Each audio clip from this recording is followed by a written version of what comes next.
Hey guys, tonight we begin with a story that's both tender and thought-provoking. The long, often overlooked history of people born with Down syndrome. From ancient societies where their presence was misunderstood, to more recent decades of stigma, progress, and advocacy, this journey reveals not only how far we've come, but how much further we still need to go to ensure every life is seen as valuable and full of potential. So before you get comfortable, take a moment to like the video and subscribe, but only if you genuinely enjoy what I do here. And let me know in the comments where you're tuning in from and what time it is for you. It's always fascinating to see who's joining us from around the world. Now, dim the lights, maybe turn on a fan for that soft background hum, and let's ease into tonight's journey together. Long before there were textbooks, hospitals, or genetic science, there were only human eyes, watching, wondering, interpreting the world through myth, emotion, and instinct. In this distant past, the arrival of a child who looked or behaved differently evoked deep, often spiritual reactions. We don't have written accounts from these ancient times describing what we now call Down syndrome. But archaeology gives us rare, moving glimpses. In 2014, a team of researchers in France uncovered a 1,500-year-old burial site. Among the remains was a young child with distinct cranial features, matching those of Down syndrome. This child, despite their differences, was buried with care, not cast out or discarded, but laid gently to rest in the same sacred manner as others in the community. It's a small detail, but a powerful one. What it suggests is that long before medical terms were invented, some people responded not with fear, but with acceptance. In a world without diagnoses, perhaps this child was simply seen as a quieter soul. Maybe they were carried more often, spoken to more softly. Maybe they were loved, not in spite of their differences, but because of them. In other ancient cultures, physical and intellectual differences were often interpreted through a spiritual lens. Some were revered as having a special connection to the divine.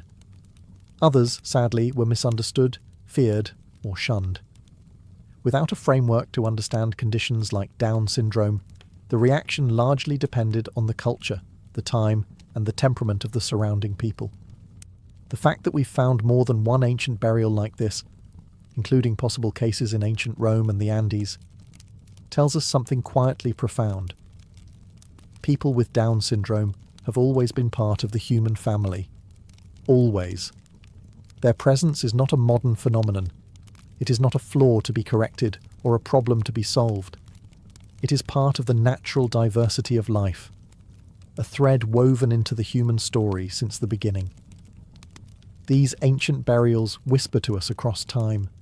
They say, "I was here, I mattered, I was not forgotten." And as we journey deeper into history, we'll see how that whisper was sometimes drowned out, and how it slowly found its voice again.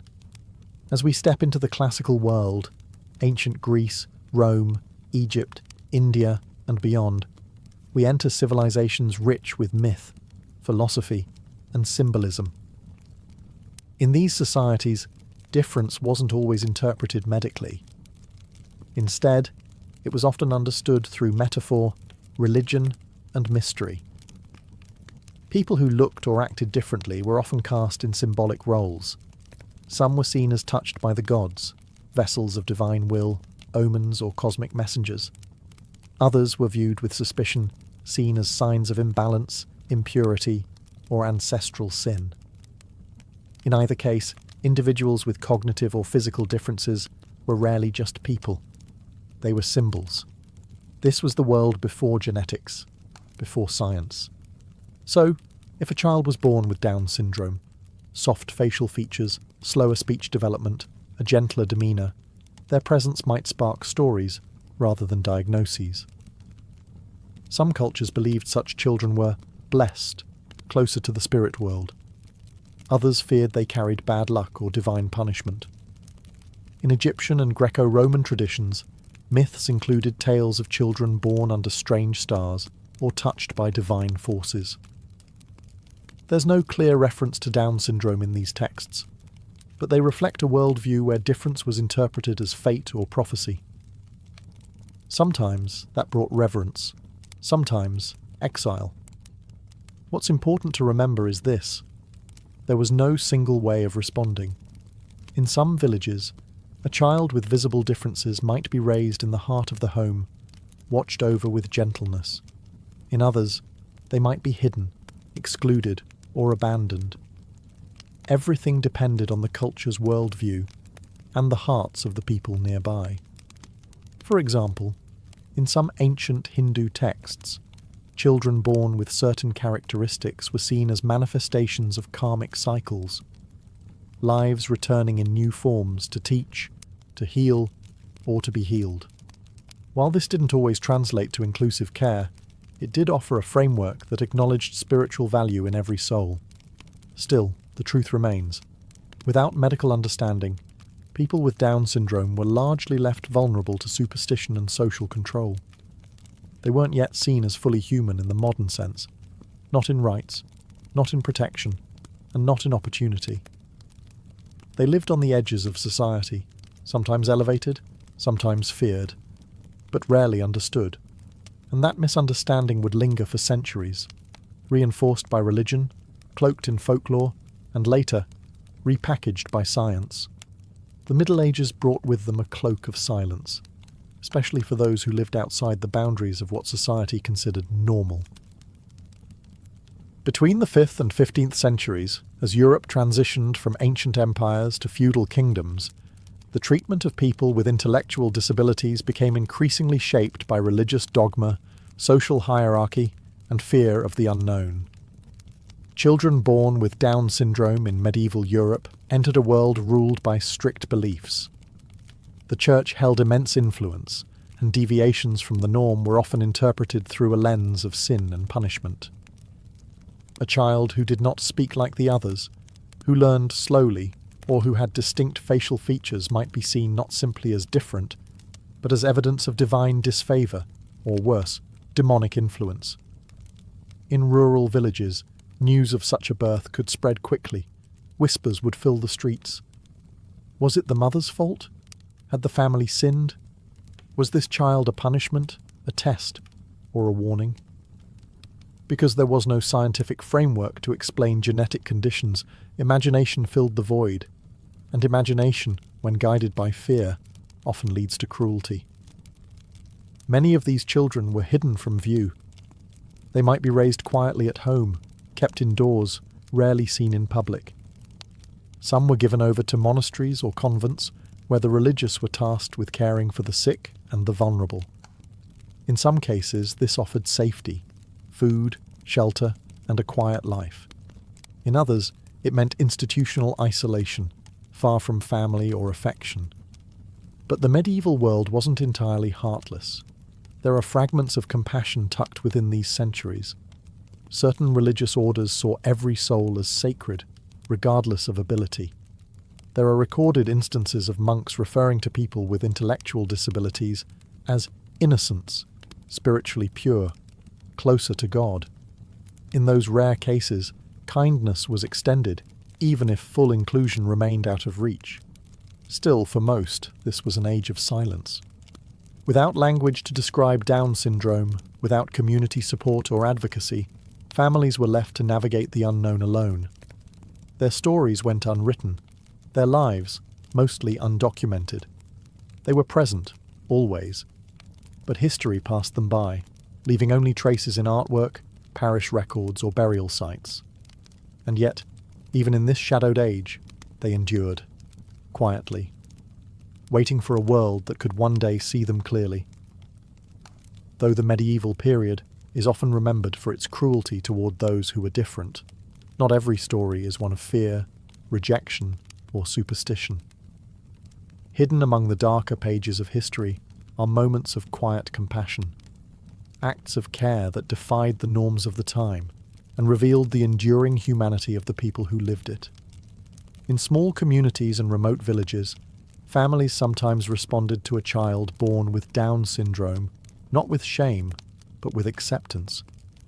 These were not people with access to science or support systems.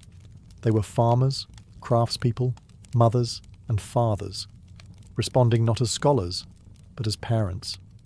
And for some of them, love won over fear. We know this from rare records of midwives, healers, and religious figures who wrote of gentle or slow children who were deeply cherished by their families. In monasteries, where many with disabilities were placed, either by choice or necessity, some religious caretakers developed relationships that transcended societal expectations. A monk or nun might teach such a child simple prayers, provide consistent meals, or simply offer the tenderness of presence. In these isolated cases, people with Down syndrome were allowed to grow, however slowly, at their own pace. They may not have been schooled in the traditional sense, but they were included in daily rhythms, helping in gardens, participating in worship, or assisting with household tasks. Their value wasn't measured by productivity, but by being. We also find hints of compassion in art. Medieval paintings occasionally depict figures with features resembling Down syndrome, often as angels, shepherds, or humble saints.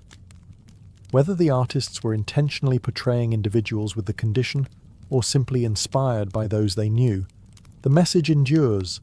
They were part of the human story, and sometimes even part of its beauty. Of course, we can't romanticize this era. These acts of kindness were not common policy, but exceptions to a harsher rule.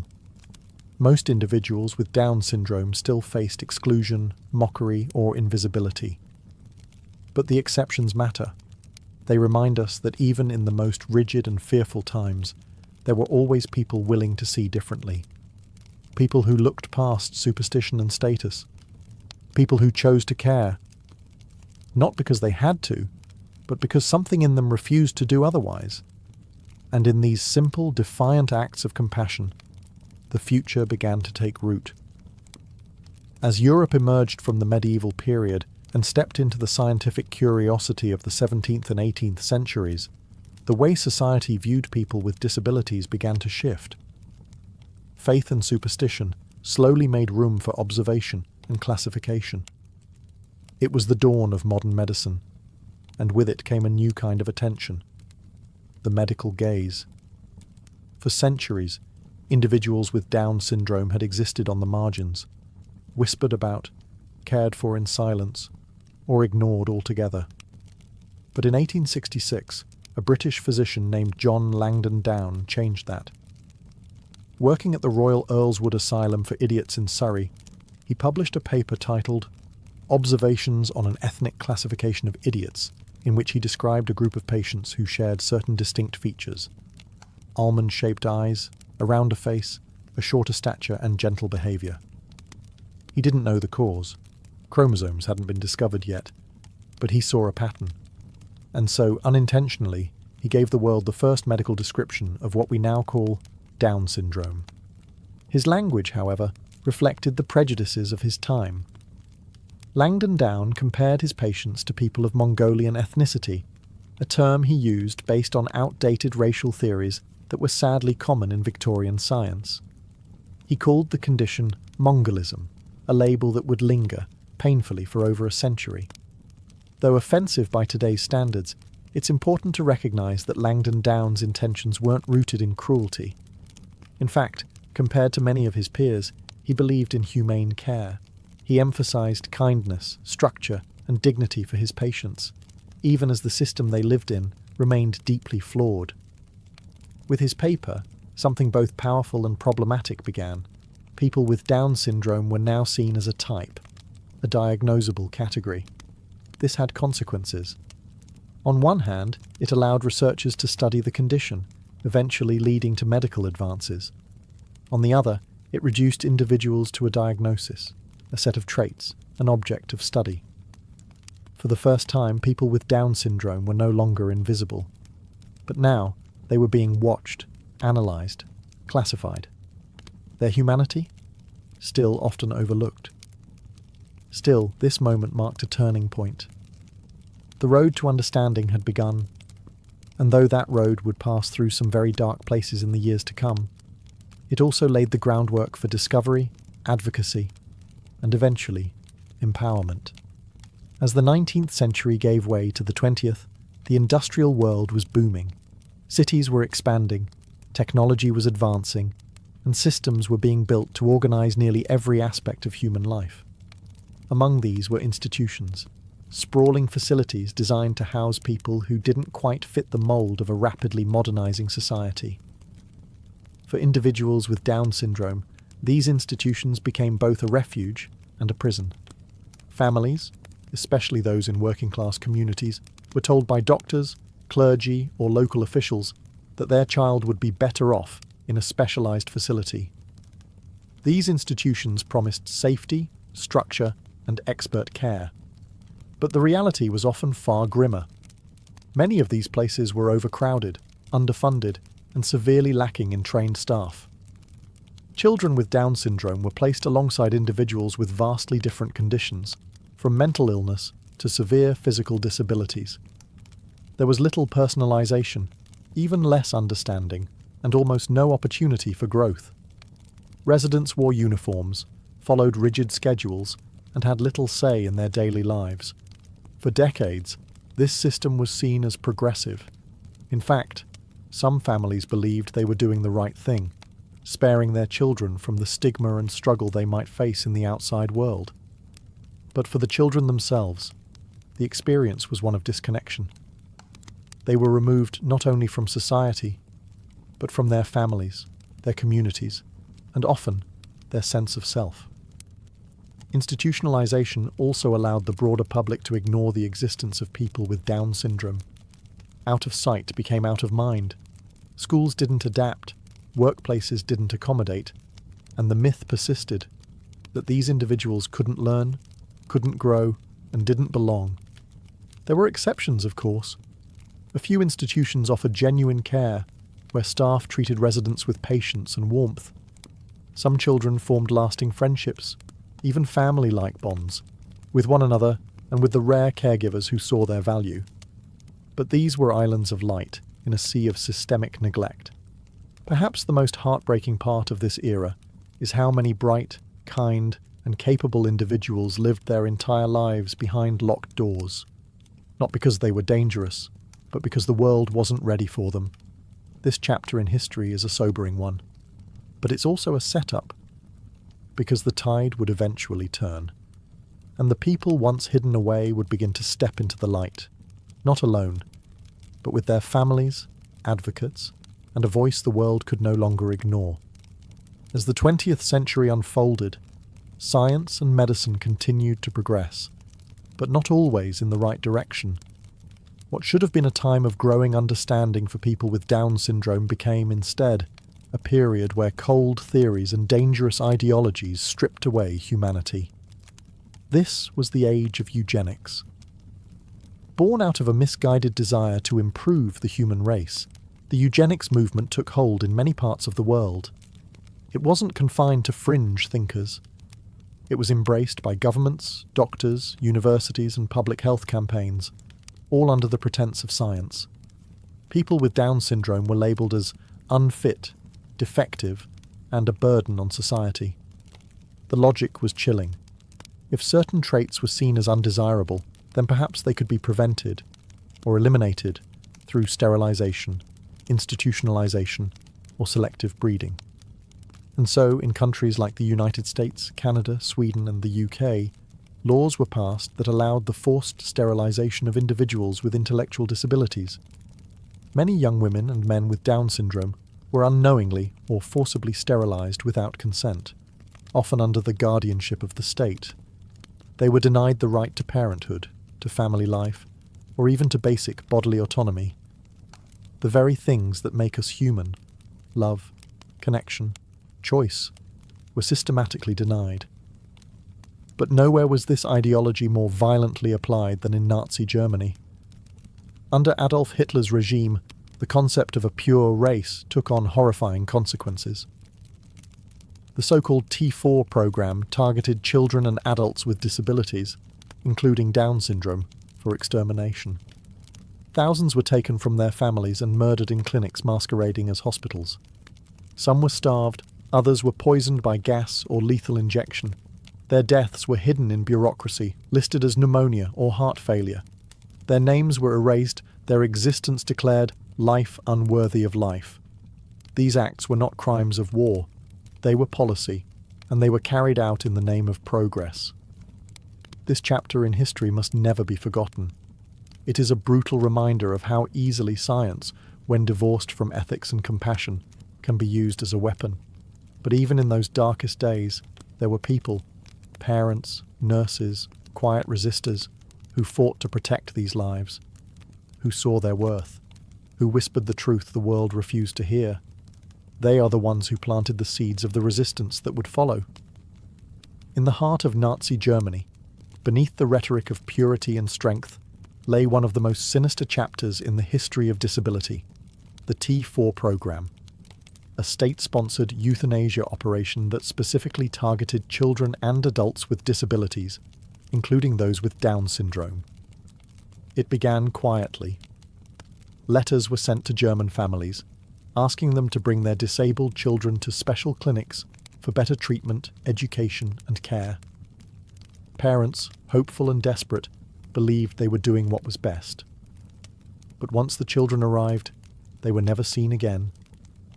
The T4 program was named after the address of its headquarters, Tiergartenstrasse 4 in Berlin, and its mission was terrifyingly clear. Eliminate lives deemed unworthy. Doctors, nurses, and bureaucrats collaborated to carry out mass murders of the disabled. This was not done in secret. It was done with medical forms, signed approvals, and official stamps. Systematic, efficient, sanitized. Children with Down syndrome were among the first victims.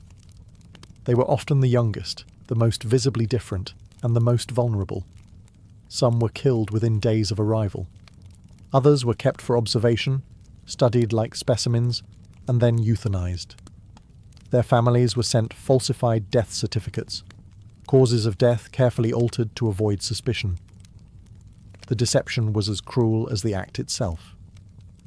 By the time public outcry forced the official end of the T4 program in 1941, over 70,000 people had been murdered. But the killing didn't truly stop. It continued in smaller, less visible forms throughout the remainder of the war. This was not war in the traditional sense. These victims were not soldiers. They were not political enemies. They were children in cribs, teenagers with bright smiles, adults who loved music or colours or stories. They were people with Down syndrome, whose lives were deemed too inconvenient, too costly, or too different to protect. The legacy of T4 casts a long shadow. It showed the world just how dangerous it is when society forgets the dignity of every human life. It wasn't just a Nazi crime.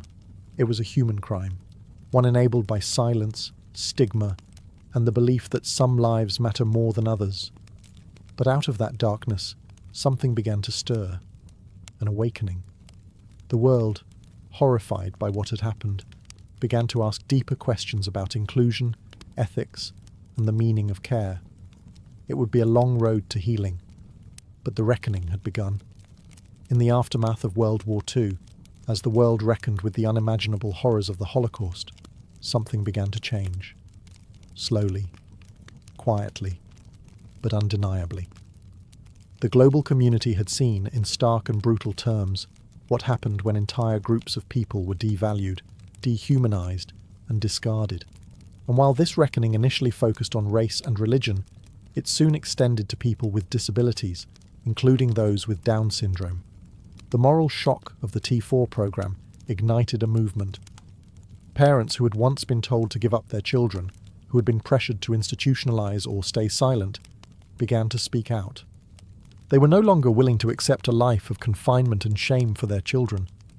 They began to organize, first in small community groups, then in national organizations. In the United States, the 1950s and 60s saw the birth of advocacy movements, like the National Association for Retarded Children, now the ARC, which gave families a platform to demand dignity and rights. These early advocates were not politicians or celebrities. They were mothers and fathers. They were people who loved their children deeply and refused to believe that a diagnosis like Down syndrome meant a life without value or purpose. They began to challenge outdated laws, push for better medical care, and demand access to public education, which at the time was denied to most children with intellectual disabilities. The civil rights era provided momentum. As marginalized groups across America fought for equality, disability advocates began to connect their cause to the broader movement for justice. The idea that every person, regardless of race, gender, or ability, deserved equal treatment under the law became a rallying cry. Across the ocean, similar movements emerged. In the UK, Scandinavia, and Australia, parents formed support networks and began to lobby governments. Advocates started publishing newsletters, holding conferences, and creating training programs for teachers and caregivers. A sense of solidarity began to form, not just among parents, but among self-advocates, individuals with Down syndrome who began to speak for themselves. This shift was monumental. It moved people with Down syndrome out of the shadows and into the public conversation. And while progress was far from perfect, a powerful truth had been planted. They had voices, they had potential, and they would no longer be silent. The age of advocacy had begun. As the advocacy movement grew in the 1960s and 70s, something remarkable happened. The people at the heart of the story, individuals with Down syndrome themselves, began to speak. Not just through their families or support organizations, but in their own words, their own actions, and their own lives. This was the decade when silence truly began to break. In many countries, new legislation started to open the doors of public schools to children with intellectual disabilities. In the United States, the Education for All Handicapped Children Act of 1975 guaranteed the right to a free and appropriate public education for every child, including those with Down syndrome. This marked a seismic shift. Children who were once kept out of classrooms were now being welcomed in, often for the first time in history. With education came visibility. Children with Down syndrome were no longer hidden away. They were learning alongside their peers, making friends, participating in school plays, attending dances, and building confidence. Teachers, many of whom had never worked with a child with an intellectual disability before, discovered something unexpected. These students had so much to offer. They were capable of learning, growing, and contributing, not just to the classroom, but to the school community as a whole. This visibility extended beyond the classroom. As social norms evolved, people with Down syndrome began to appear in magazines, on television, and eventually in film. In the UK, a groundbreaking documentary aired in 1979 called A World Apart, which followed the life of a young woman with Down syndrome. It was raw, honest, and deeply humanizing. For many viewers, it was the first time they had seen someone with the condition portrayed with dignity and depth. Families, too, continued to share their stories. Personal essays, memoirs, and photo essays began to circulate, showing everyday moments of joy, frustration, growth, and love. These stories didn't sugarcoat the challenges, but they shattered the myth that life with Down syndrome was only sorrow or struggle. And most importantly, self-advocates began to rise. Young adults with Down syndrome started giving speeches, attending conferences, and sharing their experiences. Their message was simple but powerful. We are not less, we are different, and we have something to say. This chapter in history marks the birth of visibility, when the world was finally forced to look, to listen, and to begin seeing people with Down syndrome not as cases, but as human beings. By the 1980s and 1990s, the growing chorus of advocacy, education, and self-expression began to reshape not only public policy, but public perception. A new understanding of Down syndrome was taking root, one that viewed individuals not as problems to manage, but as people to include, support, and celebrate. This shift was driven by several forces coming together at once. Medical advancements were improving health outcomes. Educational reforms were increasing inclusion. And most importantly, a generation of children with Down syndrome, who had been born into a world of advocacy instead of silence, were growing up in full view of society. Medical care played a key role in this transformation. Pediatricians began receiving better training on developmental disabilities. Heart surgeries, once considered too risky or unavailable for children with Down syndrome, became more routine, dramatically improving survival rates. Therapies like speech, occupational, and physical therapy were being offered earlier and more consistently, helping children develop skills that were once considered unreachable. As a result, life expectancy began to climb. In the 1960s, many children with Down syndrome were not expected to live beyond their teens. But by the 1990s, that number had risen dramatically, reaching into the 50s and 60s, with some individuals living well into old age. For the first time in history, people with Down syndrome were not just surviving childhood, they were becoming adults with full lives ahead of them. This new reality forced society to ask deeper questions. What kind of adulthood would they have? Could they work? Could they live independently? Could they marry? The answers, increasingly, were yes. Supported employment programs began connecting adults with Down syndrome to meaningful jobs in grocery stores, offices, hotels, and even businesses started by self-advocates themselves. Housing cooperatives and group homes allowed for semi-independent living. And across the world, stories began to emerge of romantic relationships, marriages, and deep friendships formed between people who, just decades earlier, might never have had the chance to meet one another, let alone dream of a future. It was becoming clear. People with Down syndrome were not defined by their condition. They were individuals, with strengths, struggles, personalities, and dreams. And the world, slowly but surely, was learning how to make room for them. By the early 2000s, something truly beautiful was happening. Individuals with Down syndrome, once hidden away in institutions or quietly raised at home, were stepping into the spotlight. Not for pity, not for tokenism, but for the same reasons anyone steps forward, to be seen, heard, and recognized for who they are. Representation was no longer limited to medical journals or advocacy newsletters. People with Down syndrome were appearing in commercials, modeling campaigns, television shows, and even on stage. For the first time, audiences around the world were seeing the joyful, complex, and deeply human reality of living with Down syndrome through the voices and stories of those who lived it. In 2009, a young woman named Madeline Stewart from Australia made global headlines when she became one of the first professional models with Down syndrome. Her photographs weren't just beautiful, they challenged fashion's long-standing standards of beauty. Madeline walked runways in New York, Paris, and London, inspiring thousands and shifting what was considered normal in the modelling world. In Spain, Pablo Pineda became the first person with Down syndrome in Europe to earn a university degree. He didn't just succeed academically, he became an educator, public speaker, and ambassador for inclusion. His visibility helped dispel one of the oldest myths surrounding the condition, the belief that people with Down syndrome could not think deeply, study, or contribute intellectually.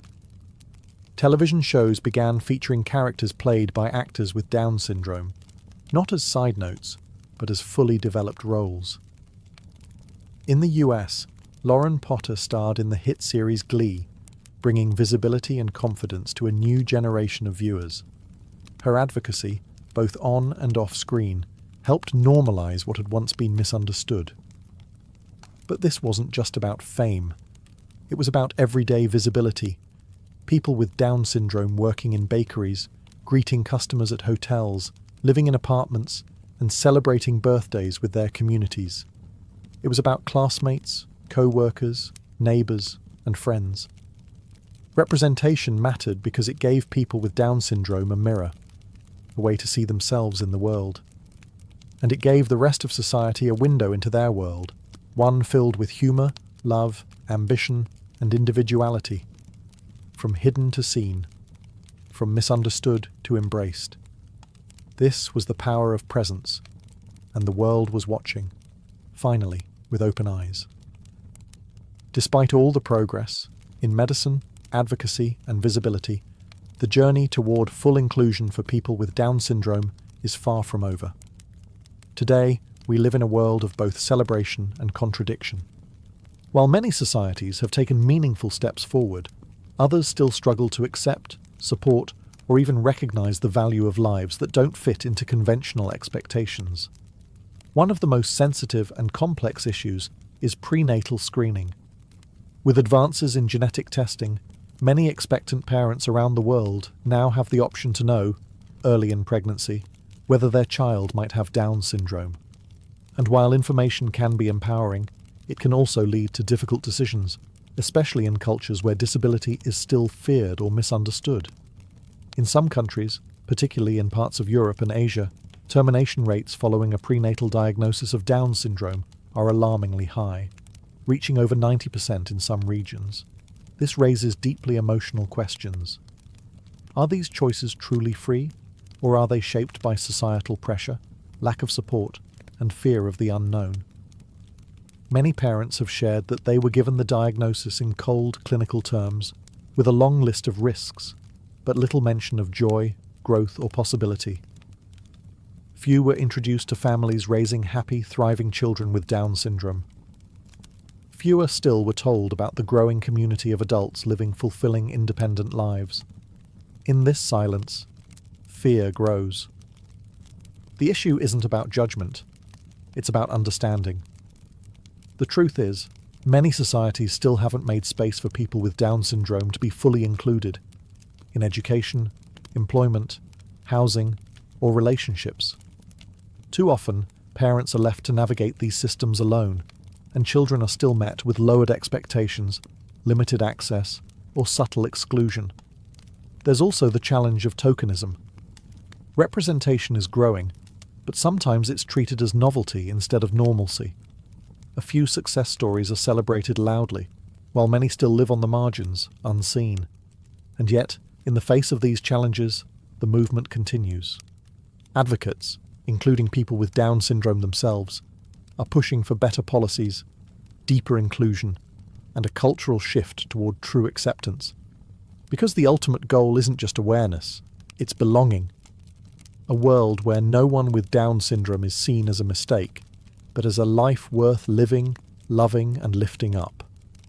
When we look back across the centuries, at the silence, the stigma, the rejection, and the resistance, one truth rises above all the noise. Every life has meaning. This isn't just a belief. It's a fact that history, time and again, has quietly tried to prove, even when society refused to see it. People with Down syndrome have always been part of the human family.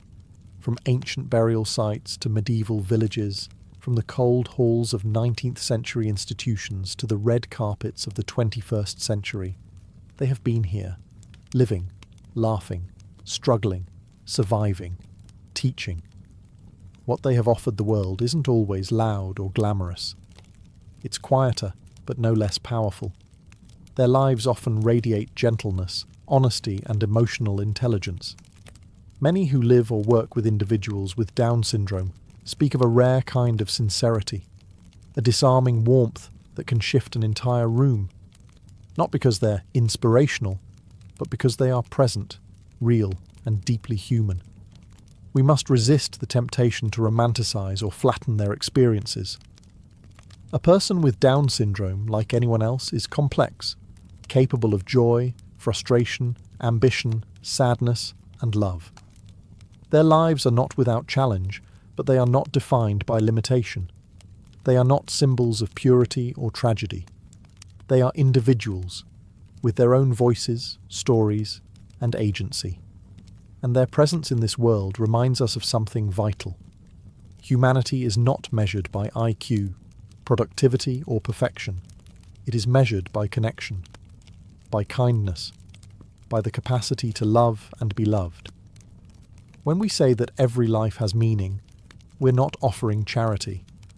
We're stating a universal truth, one that applies to us all. Because if a person needs to prove their worth to deserve life, none of us are safe. But if we start from the belief that worth is inherent, that every person matters just because they are, then we begin to build a world where everyone truly belongs. People with Down syndrome don't need our pity. They need our presence, our partnership, our willingness to listen, adapt, and make space. Their lives are not side notes in history. They are chapters in the human story, and some of the most beautiful ones at that. So, how were people with Down syndrome treated throughout history? The honest answer is layered and complex. A story of sorrow and silence, but also of resilience, revolution, and love. For much of recorded history, they lived in the shadows, misunderstood in ancient myths, hidden away during the medieval period, and objectified under the cold gaze of early medicine. At times, they were feared. At times, forgotten. And in the darkest moments, like during the eugenics movement and Nazi Germany, they were targeted simply for existing. Yet they endured, not just as victims of history, but as active participants in it, through the families who fought for them, the teachers who believed in them, and eventually through their own voices rising to say, "We are here. We matter." The story of people with Down syndrome is not just a medical or social history, it's a human one. It reflects how we, as a society, define dignity, who we protect, who we prioritize, and what we believe makes a life valuable. In recent decades, we've seen a transformation that would have once seemed unimaginable. People with Down syndrome graduating from schools, working jobs, acting in films, falling in love, advocating for their rights, and shaping their communities.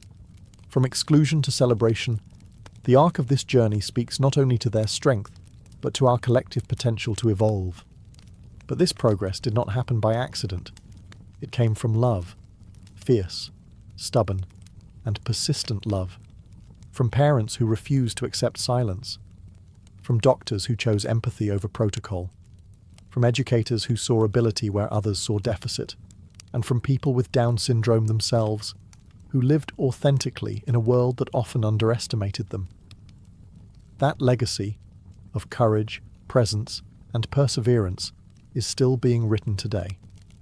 As we close this journey through history, may we carry forward the lessons it offers, to question inherited prejudice, to uplift the unheard, and to recognize that the value of a person is never up for debate.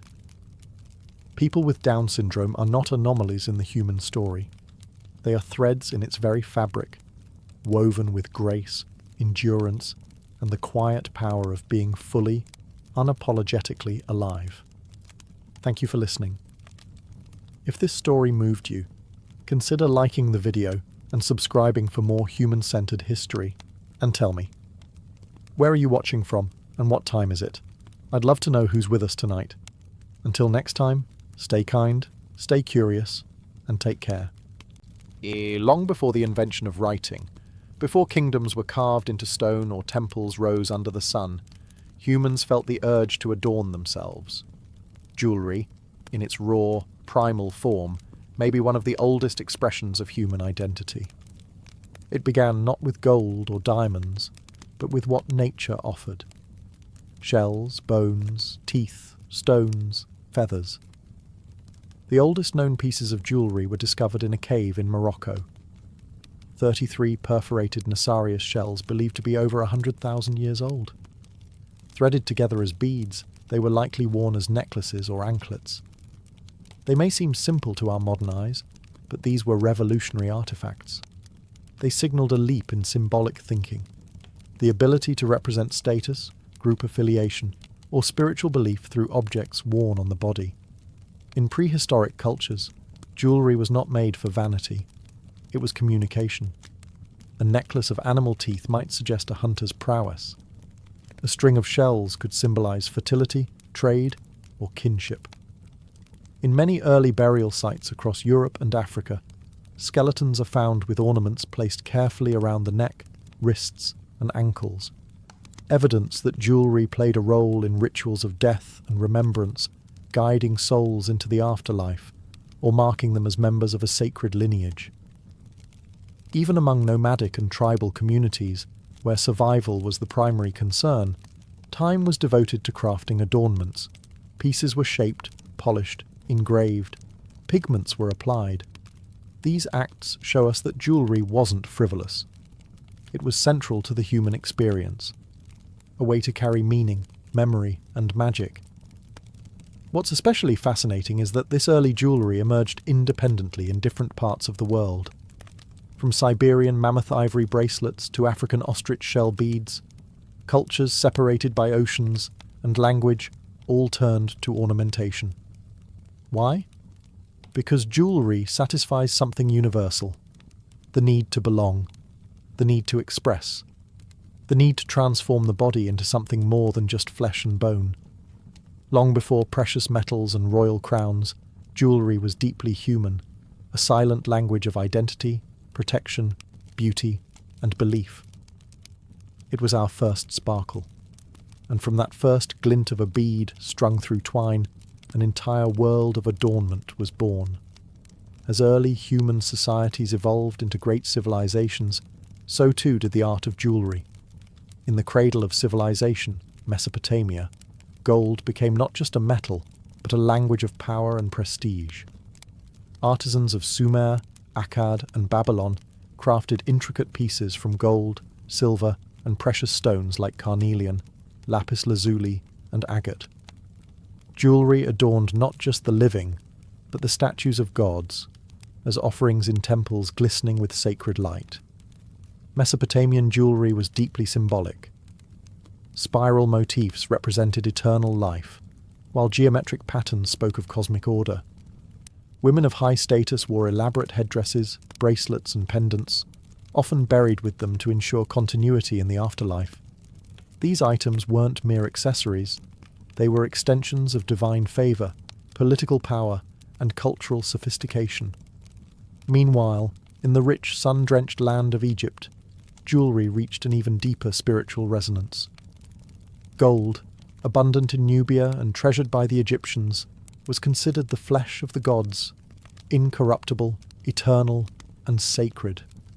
Every piece worn by a pharaoh or priestess was crafted with purpose, to protect, to invoke, to transform. Amulets held immense importance. The scarab beetle symbolized regeneration and rebirth. The ankh, shaped like a cross with a loop, represented life eternal. The Eye of Horus, worn close to the heart or forehead, was believed to ward off evil and ensure health and restoration. These talismans were inlaid with vibrant stones, turquoise, lapis, garnet, each selected not just for beauty, but for its energetic and spiritual properties. Jewellery also reflected social status. Gold collars, broad pectorals, and inlaid rings told stories of wealth, lineage, and divine association. Children wore protective charms. Animals were sometimes adorned with collars bearing inscriptions. Even the dead were wrapped in layers of symbolic jewellery, from toe caps to headdresses, ensuring their safe journey into the next world. In both Mesopotamia and Egypt, jewellery wasn't an afterthought. It was woven into the fabric of religion, governance, and personal identity. It marked the wearer as chosen, by gods, by kings, or by fate itself.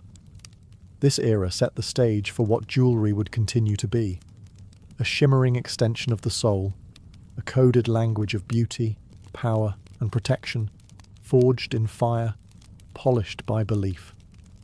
As civilization blossomed around the Mediterranean, jewellery evolved into an art form that married personal beauty with civic identity. In ancient Greece and Rome, adornments were not only reflections of wealth, but declarations of taste, philosophy, and even patriotism. The Greeks believed in harmony, not just in architecture and sculpture, but in the human form itself. Jewellery was designed to complement the body, enhancing natural elegance rather than overpowering it. Gold wreaths shaped like olive branches adorned the heads of both gods and mortals. Earrings and bracelets featured detailed repoussé work, often depicting mythological scenes: Athena with her owl, Aphrodite rising from the sea, or Eros, the god of desire, clutching an arrow. Gemstones became more prominent, but they were prized not only for colour, also for meaning. Carnelian was believed to calm anger. Amethyst protected against intoxication. Engraved gems, called intaglios, were used as personal seals, pressed into wax to sign documents. These pieces held not just beauty, but identity and authority. In Rome, jewellery became even more widespread and opulent. With the expansion of the empire came access to exotic materials, pearls from the Persian Gulf, emeralds from Egypt, sapphires from Sri Lanka.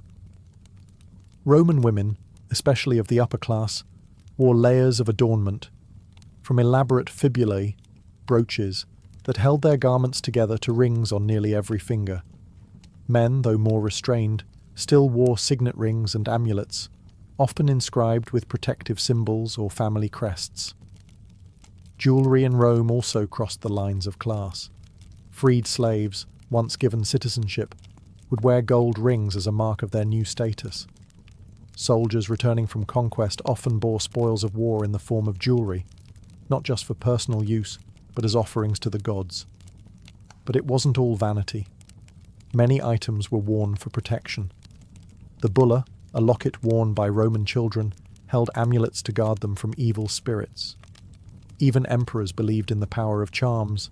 Tiny figures of Hercules, serpents and phallic symbols were worn under togas, hidden but believed to be potent.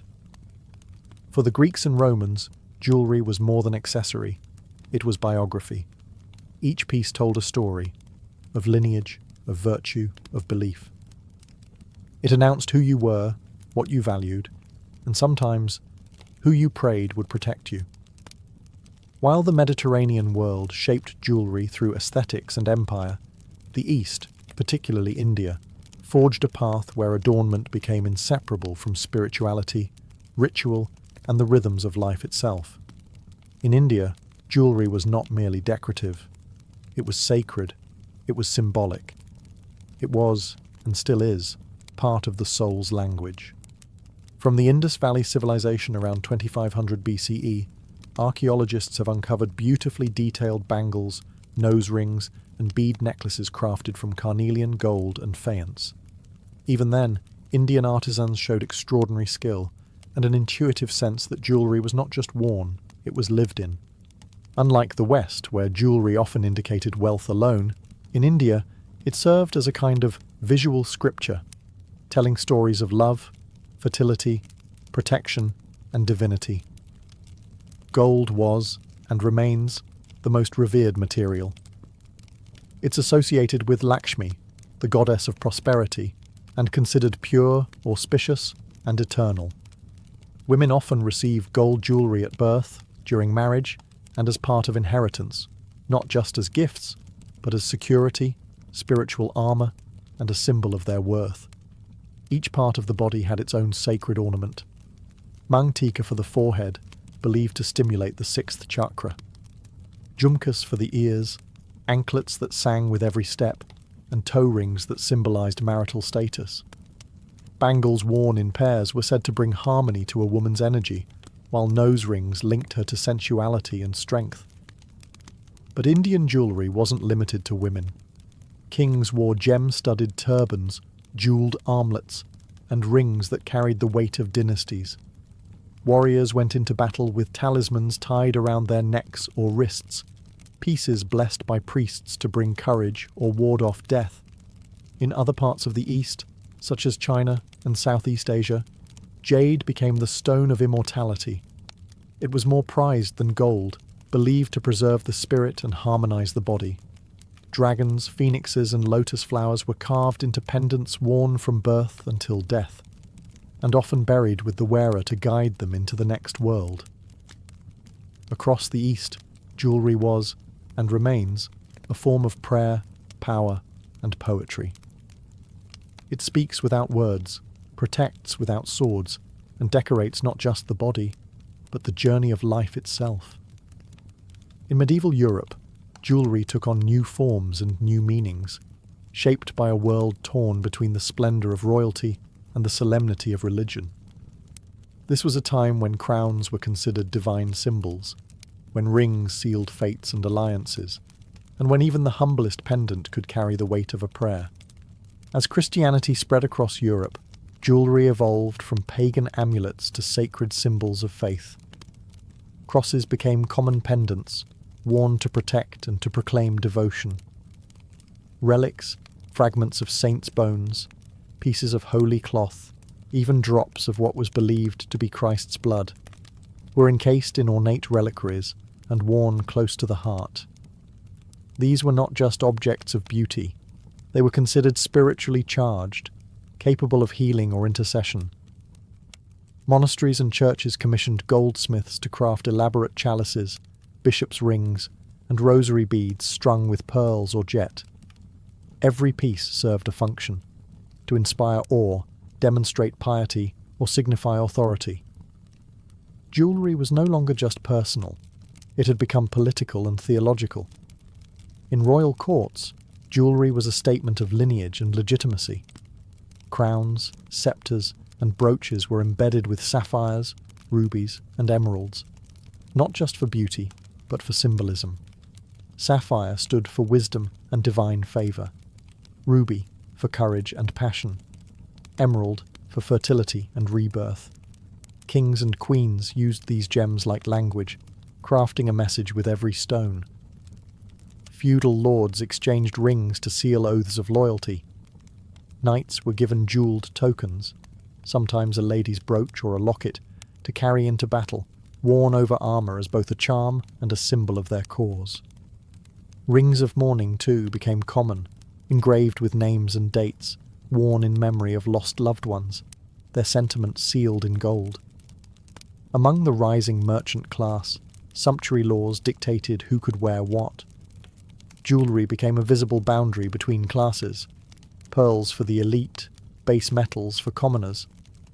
But even among peasants, simple adornments persisted: a copper ring, a braided cord with a carved bone charm. They might not shine like a royal ruby, but they carried just as much meaning to the wearer. In the medieval world, jewellery was no longer just about wealth or beauty. It had become a vessel of belief, a tool of allegiance, and a bridge between the earthly and the divine. As Europe emerged from the shadows of the Middle Ages, the Renaissance swept across the continent like a rebirth of light. In this era of rediscovery, of science, art, and individualism, jewellery was elevated to an entirely new plane. No longer just symbolic or devotional, it became a statement of intellectual sophistication, artistic patronage, and personal elegance. The wealthy elite, nobles, merchants, and rising dynasties began to commission custom-made jewellery from master goldsmiths. These artisans, inspired by classical antiquity, fused techniques from ancient Rome and Greece with the innovations of the day. Enamelling flourished. Coloured gemstones were arranged in elaborate, symmetrical designs. Goldsmiths became artists in their own right, working in collaboration with painters, poets, and architects.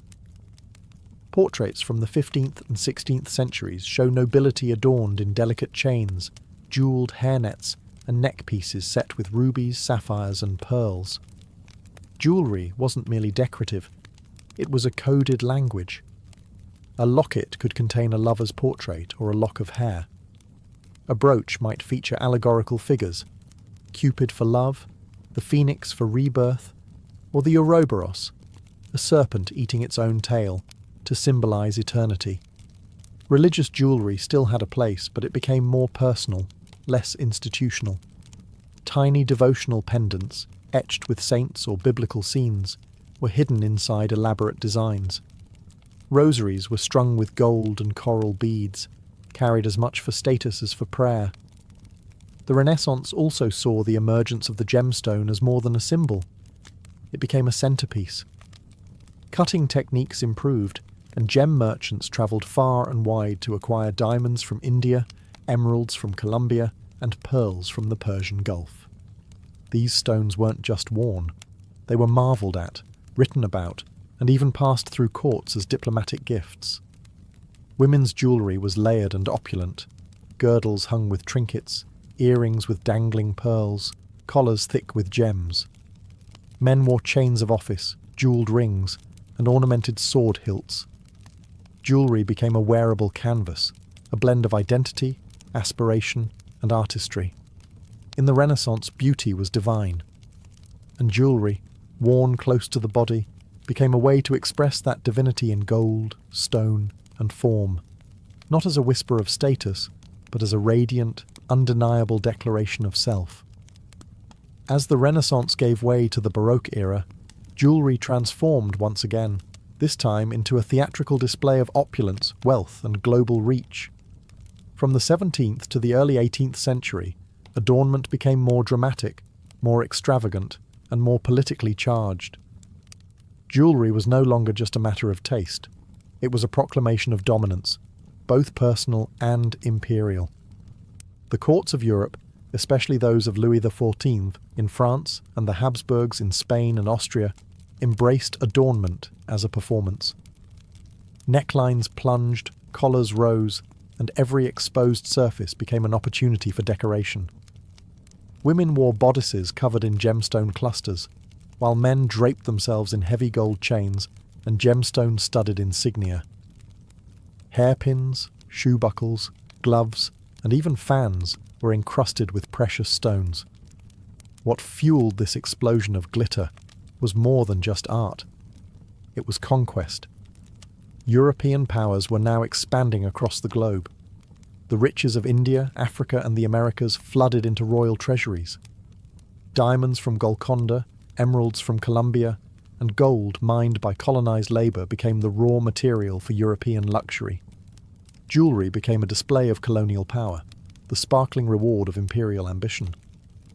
One iconic example is the famed La Peregrina pearl. Discovered off the coast of Panama in the 16th century, it passed through the hands of Spanish royalty, Napoleon's brother, and eventually Hollywood icon Elizabeth Taylor. But behind its beauty lay centuries of conquest, labour, and cultural exchange. Baroque jewellery was not subtle. Brooches grew large and ornate, rings became miniature sculptures, and earrings often reached the shoulders. The scrolls, ribbons, and floral motifs of the period reflected the architecture and music of the time, ornate, layered, and bursting with emotion. Religious jewellery, too, reached new levels of complexity. Rosaries were set with diamonds. Reliquaries were made portable, worn as lockets filled with saints' bones and adorned with angels, doves, and golden thorns. Jewellery became both armour and altar. Yet beneath the shimmer, a new world order was forming. Trade, colonisation, and the rise of the merchant class began to shift who could access luxury and who could no longer be ignored. The Baroque period wasn't just about showing off. It was about controlling the narrative, in gold, in gemstones, and in spectacle. Jewellery told the story of who ruled the world and who paid the price for it. The 18th and 19th centuries were marked by upheaval. Revolutions toppled monarchies, the middle class gained power, and the Industrial Revolution reshaped how the world worked, dressed, and adorned itself. Jewellery, once the exclusive language of royalty and the church, began to evolve, becoming more democratic, more personal, and surprisingly, more romantic. In the wake of the French Revolution, ostentatious jewellery fell out of favour. Lavish displays of wealth could be dangerous. Simpler, neoclassical styles took hold, inspired by ancient Rome and Greece. A subtle nod to ideals of reason, equality, and restrained elegance. Think delicate cameos, laurel wreath motifs, and lockets worn under the collar close to the heart. But with the Victorian era came a different kind of extravagance, one not rooted in monarchy, but in sentiment. Queen Victoria of England set the tone for much of 19th century jewellery. Her love story with Prince Albert was immortalised in matching bracelets, mourning brooches, and lockets of hair. Jewellery became deeply emotional, an extension of love, grief, and memory. Engagement rings grew in popularity. So did birthstone jewellery and charm bracelets, each piece a fragment of one's personal story. Advancements in technology made jewellery more accessible. Mass production, electroplating, and machine-cut stones allowed the middle class to participate in trends once reserved for nobility. Costume jewellery emerged, not fake, but fashionable, allowing people to express themselves affordably and often. Meanwhile, global influence continued to expand. Japanese motifs entered Western design during the Art Nouveau movement. Persian and Mughal designs inspired the flowing, gem-drenched styles of elite ateliers. With colonization came both exploitation and cultural fusion, seen in the gemstones and aesthetics worn from Paris to New York. By the late 19th century, jewellery houses like Tiffany and Chamaus and Cartier were rising to prominence. These weren't just stores, they were brands that would help define luxury for the new century. Their designs blended elegance with identity, offering pieces that felt timeless yet modern, refined yet emotional. Jewellery in this era became more than status. It became wearable biography, celebrating births, mourning deaths, symbolising unions, and even marking independence. And just on the horizon, a revolution in style and design was approaching, one that would change the face of jewellery forever.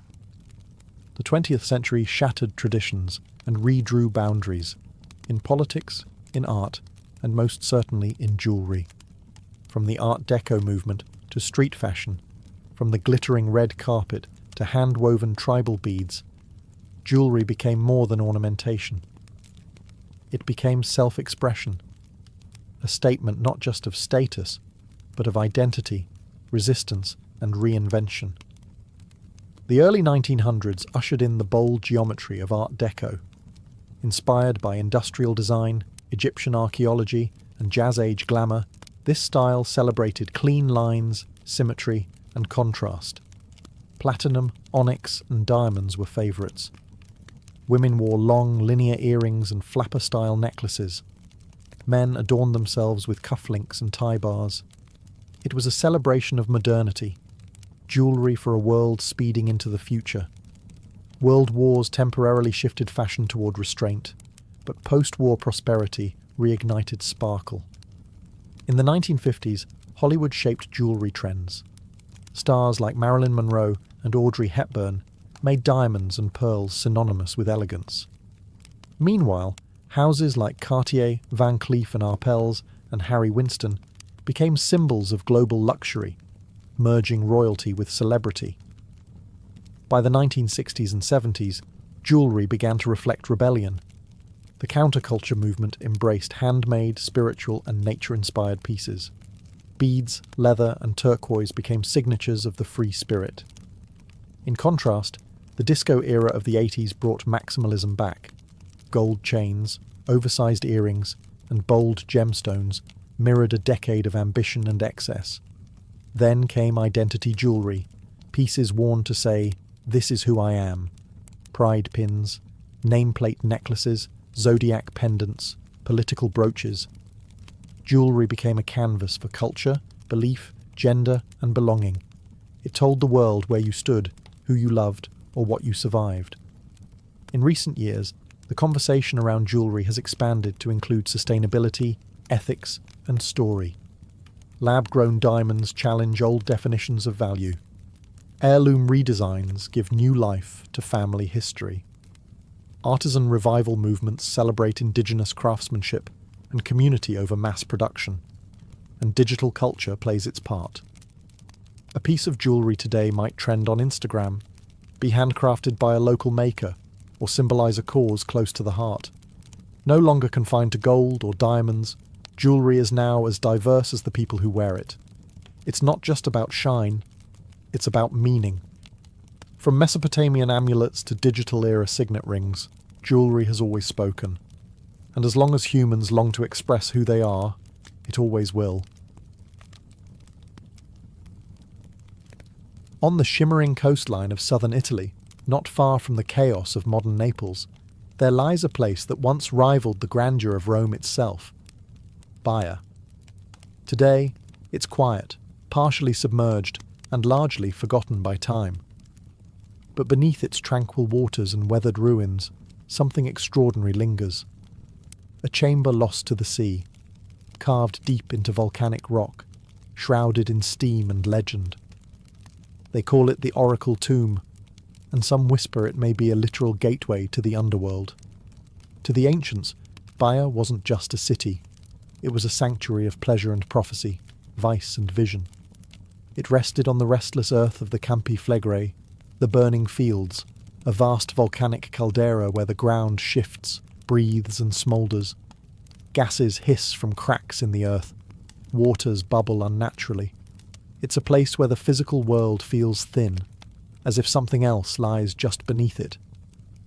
For centuries, Baiae served as a playground for emperors, generals and poets. Lavish villas hugged the cliffs. Statues of gods and heroes overlooked private ports. But as the land sank and the sea rose, much of the city slipped underwater.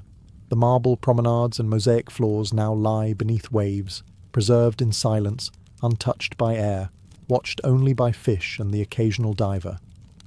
And yet, amid these submerged wonders, one chamber stands apart. Partially underwater, hidden near the ruins of an ancient bath complex, it descends into darkness. It is no ordinary ruin. It was carved with intention, layered with symbolism, and aligned with something beyond architecture, something sacred or forbidden. To step into it today is to step into a different reality, one where myth might still breathe in the stones.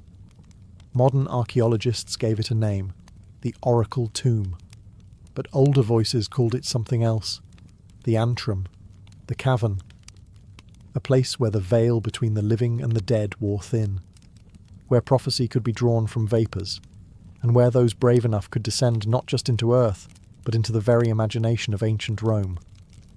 Whatever lies within, it does not rest quietly. The Oracle Tomb is waiting, and its story begins where the land vanishes beneath the sea. Baiae was no ordinary Roman settlement. It was the empire's escape hatch, a retreat for emperors, aristocrats, and the privileged elite, built not for governance or warfare, but for indulgence. Nestled along the Bay of Naples, Baiae glimmered with luxury, a city soaked in pleasure and veiled in scandal. To walk its marble streets was to brush shoulders with power. To bathe in its thermal springs was to immerse yourself in the rituals of both healing and hedonism. The city's fame was not merely due to its wealth, but its landscape, built atop a restless volcano. Baiae rose directly over the Campi Flegrei, a massive supervolcano whose energy heated the ground, bubbled its waters, and lent the air a strange metallic scent. The Romans called this region the breathing place of the gods. Here, the earth itself seemed alive, shifting, exhaling sulphur, and whispering secrets through steam. It was here that Roman engineers and artists constructed magnificent bathhouses, domed pavilions, and private palaces that rivaled anything in the capital. Nero had a villa here. So did Julius Caesar, and later, Hadrian. These weren't just places of rest. They were scenes of politics, affairs, and decadence. It was said that what happened in Baiae never left Baiae. The city became so synonymous with excess that poets and moralists openly condemned it. Seneca the Younger called it a vortex of luxury. But Baiae's geological beauty was its undoing. Over time, the volcanic activity that warmed its baths and inspired its mystique began to shift the land beneath it. A process known as bradyseism, the rising and falling of the earth due to volcanic gas movement, caused entire sections of the city to slowly sink. By the late Roman period, the sea had claimed Baiae's lower levels. Temples, gardens, and mosaic-covered floors now lie beneath shallow, glimmering waters, a surreal underwater museum. Divers today swim past marble columns and forgotten sculptures. What was once the seat of sensual pleasure is now eerily still, preserved by the sea like a sleeping ghost of empire. And it is here, among these sunken ruins and steaming fissures, that one structure remained hidden for centuries, a chamber untouched by time, carved into myth, and said to be the entrance to the underworld itself. The Oracle Tomb of Baiae remained lost for nearly 2,000 years, buried beneath volcanic soil, shrouded by myth, and ultimately forgotten. That is, until the mid-20th century, when a quiet yet extraordinary discovery was made by a man who wasn't a famous archaeologist or a headline-seeking treasure hunter, but a British amateur explorer and civil engineer named Robert Paget. In the 1960s, Paget, along with his colleague Keith Jones and a small team of volunteers, began excavating a mysterious site near the ancient baths of Baiae. Guided by ancient texts, geological surveys, and a sense that there was more beneath the surface than anyone realized, they uncovered a narrow, stone-lined passage that descended deep into the hillside. The tunnel seemed unremarkable at first. Just another example of Roman engineering. But as they pressed deeper, they began to notice strange features, deliberately carved bends, sudden drops in temperature, rising humidity, and finally, a steeply descending passage flanked by benches carved into the rock. This was no aqueduct. It was ritualistic.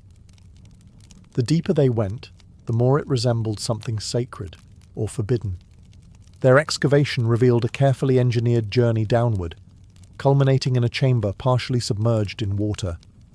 Sulphurous steam rose from the black pool. The air was thick, the visibility low, and there, in the darkness, was a sense of disquiet, as if the ancient stone itself remembered. Paget was convinced they had found the legendary antrum, the sacred cave described by ancient Roman writers, believed to be the domain of the Cumaean Sibyl, the prophetic priestess of Apollo. This was no tomb in the traditional sense. It was a portal, a constructed descent into the underworld, where rituals of prophecy, initiation, and perhaps even necromancy had once taken place. The layout aligned eerily with classical accounts. Virgil, in his Aeneid, wrote of Aeneas descending into Hades near Lake Avernus, just miles from Baiae. The Sibyl, he said, led him through a stifling cave of shadows and fumes. Now, Paget and his team had seemingly walked the same path. Though his findings were largely ignored by mainstream academia at the time, the oracle tomb of Baiae remained one of the most haunting archaeological discoveries of the 20th century, not for what it proved, but for what it suggested, that mythology, in rare moments, might leave behind a physical trail. To truly grasp the mystery of the oracle tomb, one must return to the world of Roman myth, to the stories whispered by poets, preserved by scribes, and feared by pilgrims. In this landscape of gods and shadows, one figure looms above all others in connection with the underworld, the Cumaean Sibyl. According to legend, the Sibyl was a priestess of Apollo who lived near Lake Avernus, a volcanic crater lake just a short distance from Baiae. The Romans believed this lake was the actual entrance to Hades, the land of the dead. Fumes from the earth rose steadily from its banks, and birds were said to fall dead from the sky as they flew over its cursed surface. It was the perfect setting for a seer who claimed to speak on behalf of the gods and the spirits beyond. The Sibyl's prophecies were cryptic, often terrifying. She was said to enter trance-like states, intoxicated by volcanic vapours, her voice echoing through a sacred tunnel, a cave that descended into the earth. For centuries, scholars speculated where this legendary oracle once stood. Paget's discovery in Baiae offered a compelling answer. The structure he uncovered mirrors the descriptions found in classical texts.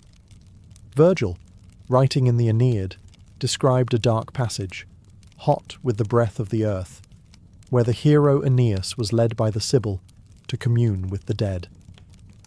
He wrote of choking vapours, of silence broken only by the dripping of unseen water, and of the fearful hush that hung over the entrance to the underworld. The oracle tomb of Baiae matches this imagery, not just in structure, but in sensation. Those who have entered the narrow passage speak of the oppressive heat, the chemical scent of sulphur, the disorienting darkness. At the tunnel's end, the water-filled chamber reflects any light like obsidian glass. Sound is muted, giving the space a tomb-like stillness. Was this the actual chamber where the Sibyl spoke? Or was it a later Roman attempt to recreate a place of myth? Either way, it serves a chilling purpose. It materializes the metaphysical. It gives form to fear, space to the sacred, a physical descent that mirrors the spiritual one, into the unconscious, into death, into prophecy. The oracle tomb doesn't just resemble the entrance to the underworld, it feels like it. The oracle tomb of Baiae is not a structure of chance, it is a calculated experience. Every curve, descent and chamber within its volcanic walls seems designed to lead not just the body, but the soul, through transformation. To walk through it in ancient times was not a simple act of curiosity. It was ritual. It was initiation. It was a descent into mystery, governed by fire, steam, and water, the elemental forces of the Roman underworld. As Robert Paget and his team explored the site in the 1960s, they began to see the tunnel not merely as an architectural marvel, but as a spiritual theatre.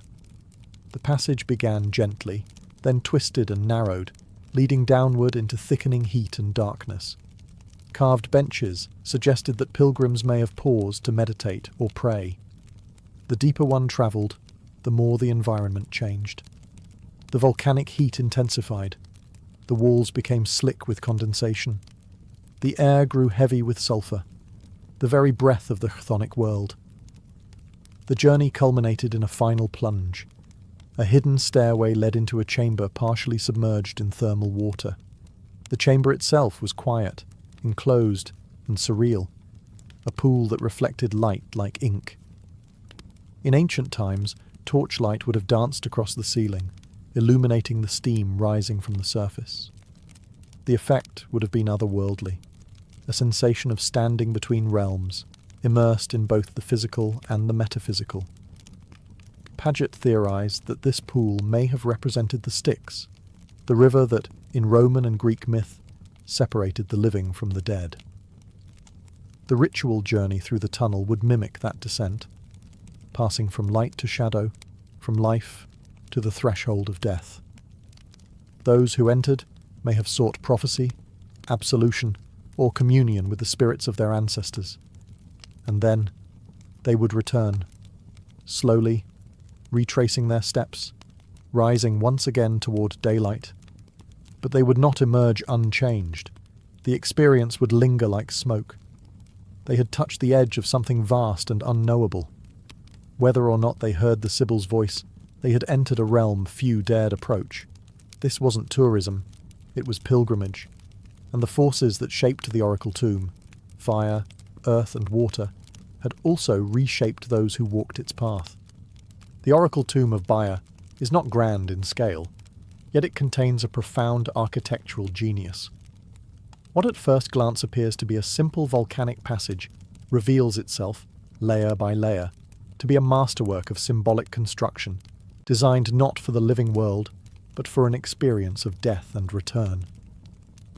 The passage is roughly 400 feet long, but its psychological depth far exceeds its physical measurement. Robert Paget and his team were the first to notice that the tunnel was built with specific intention. It was not random, nor strictly utilitarian.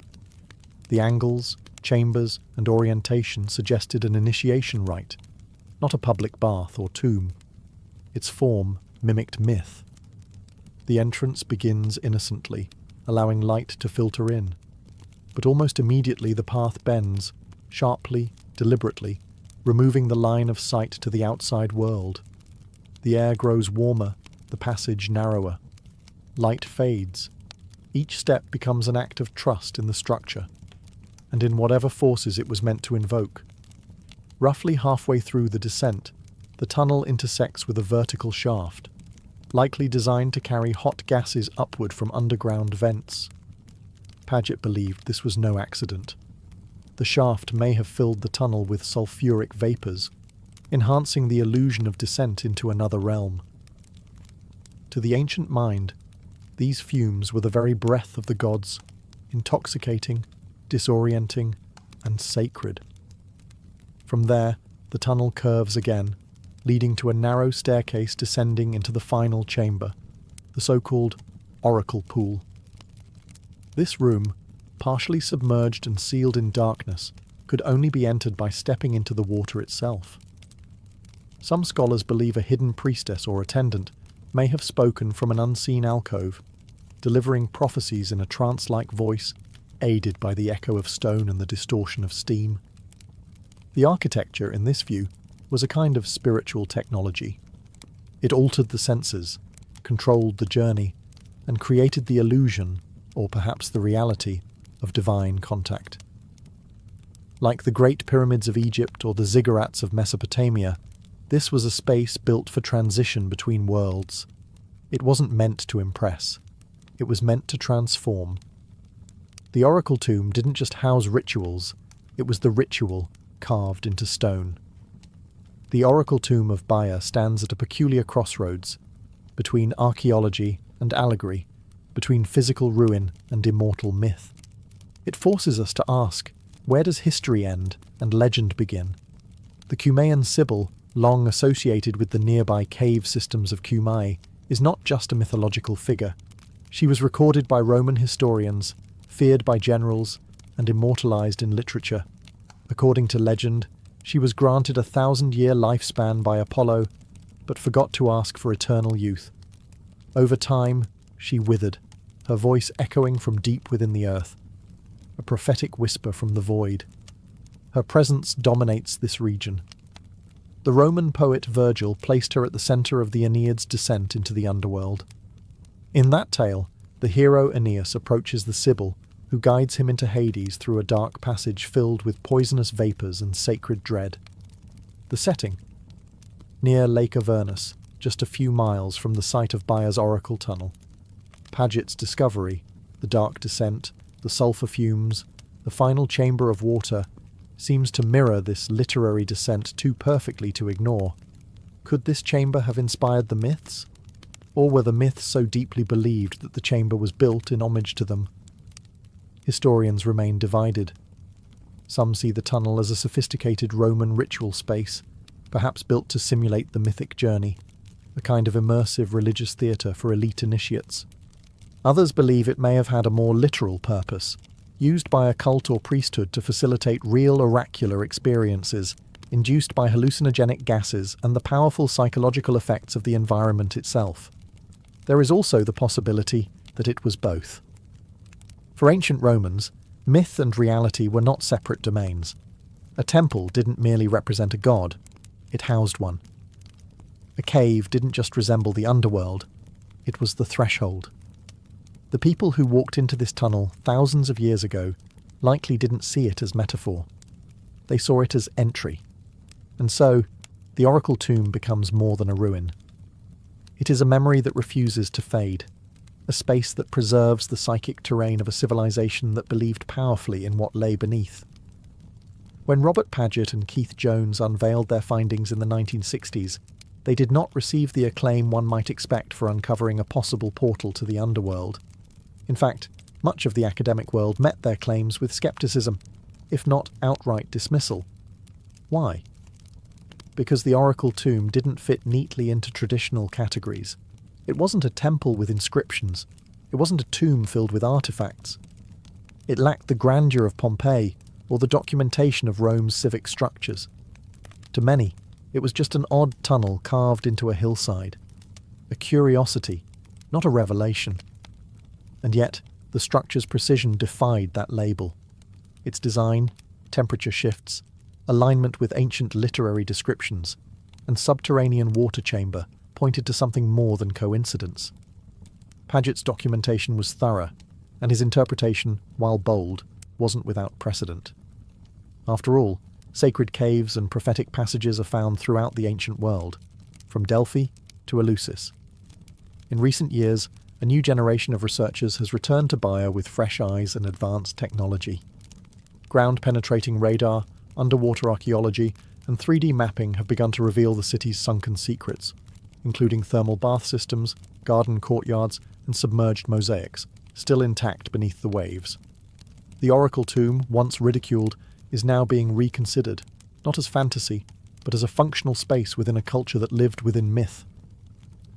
Even skeptics must admit, the engineering is deliberate. The environmental manipulation, from heat and darkness to acoustics and vapour, is purposeful. Whether it was built for a literal descent to Hades, or to simulate one, is now less important than this. It worked. Visitors would have felt changed by the journey. The tunnel shaped their senses, confused their orientation, and altered their state of mind. Whether through ritual, myth, or gas-induced trance, it brought them to the edge of something they couldn't name, and then led them back again. In this sense, the Oracle Tomb mirrors all great spiritual experiences. It doesn't give answers. It poses a question, one etched in silence and stone. Is this myth made real, or reality shaped by myth? Baiae's oracle chamber has not spoken in millennia, but even in its silence, it still challenges us to listen differently, to look deeper, and to wonder if the ancient world knew something we have forgotten.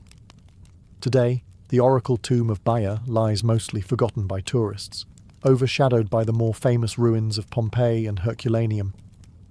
Its entrance is modest, unmarked by statues or triumphal arches. The tunnel disappears into the hillside like a secret, quiet, damp, waiting. And yet, those who step inside still describe the same sensation, a subtle tightening of the air, a hush that wraps around the senses like a shroud. Time has weathered its stone, but not its mystery. What makes this site so compelling, so eerily unforgettable, is not just its structure or its setting. It's the feeling it evokes, that we are not merely observing history, but brushing up against something older than history, a doorway into the psychological heart of the ancient world. The Romans, with all their roads and legions, still feared what lay beneath their feet. They built shrines over cave mouths, and made offerings to the dead at the edge of volcanic craters. They named the entrance to the underworld Mundus, and every August they believed the spirits of the departed walked freely among the living. Baiae, with its boiling springs and sulphur-scented air, embodied this liminal space, not heaven, not hell, but threshold. The Oracle Tomb is one of the few surviving places where that belief feels tangible. To descend its corridor is to join a lineage of seekers, pilgrims, emperors, and perhaps even the mad, all of whom came not to find treasure, but truth. Or at least, a glimpse of it. What did they hear in that chamber? What did they ask of the Sibyl? What price did they pay for prophecy? We may never know. And perhaps that's the point. In an age obsessed with proof, Baiae reminds us of something sacred, that some experiences were never meant to be fully understood. Some structures were built not to house answers, but to cradle questions, safely, in silence, in stone. So the Oracle Tomb remains. Part myth, part monument, part mirror, reflecting our eternal fascination with what lies beyond. It is a whisper carved into the earth, a ritual still alive in shadow, a gate that never fully closes, and for those who dare to enter, it still waits.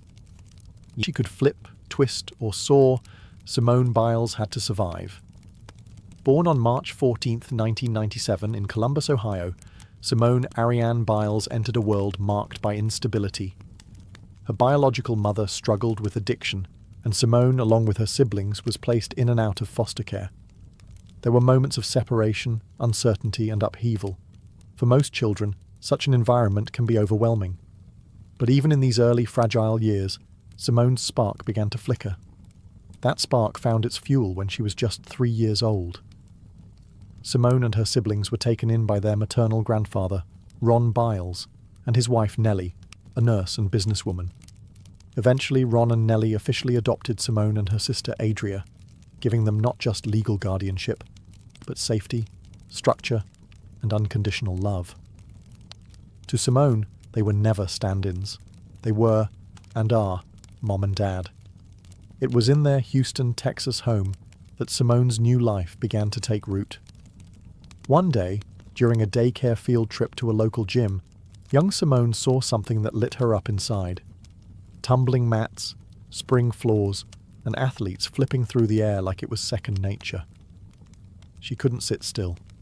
She mimicked the moves on the sidelines until a coach handed her a note, suggesting she be enrolled in classes. That note changed everything. Simone's natural abilities were apparent almost immediately. She had explosive power, an uncanny sense of balance, and what coaches later called air awareness. the rare ability to always know where her body was mid-flight. But more than that, she had a relentless work ethic and an unmistakable joy when she moved. Gymnastics wasn't just an activity, it was where she came alive. By the age of 6, she was training seriously. By 8, coaches whispered about her potential. She was still a little girl, small, quiet, with a shy smile. But on the mat, she was fearless. Her past was turbulent, her future uncertain. But gymnastics gave her control, focus, and purpose. Simone Biles wasn't born into privilege. She was born into adversity. But she didn't just rise above it. She flipped over it, twisting her pain into fuel. Long before she was a champion, she was already defying gravity. Simone Biles's rise wasn't an accident. It was a perfect collision of talent, opportunity, and tenacity, sharpened by years of discipline and sacrifice. After that daycare field trip sparked her interest, Simone began training seriously at Bannon's Gymnastics in Houston. It wasn't long before her coaches realized they were watching something special, not just raw skill, but an unteachable blend of fearlessness, explosive strength, and something rarer still, joy in the face of challenge. By the age of 8, Simone was performing skills years ahead of her peers. Her small stature, eventually just 4'8", gave her a physical advantage. She could rotate faster, spring higher, and execute twists with an almost supernatural sense of air awareness. But none of it came easy. Her coaches pushed her. The routines got harder. And Simone, with her quiet drive, just kept pushing back. One of the most influential figures in her early life was coach Amy Borman, who began training Simone when she was a young girl and continued guiding her through her rise to stardom. Borman didn't just teach Simone gymnastics. She taught her how to be a competitor, how to channel energy, silence doubt, and turn nerves into power. Theirs was a partnership built on trust, patience, and mutual respect. While many elite gymnasts trained through intense, even rigid systems, Simone's training was tailored to her well-being. Her parents and Borman protected her childhood, even as she entered a sport that often erases it.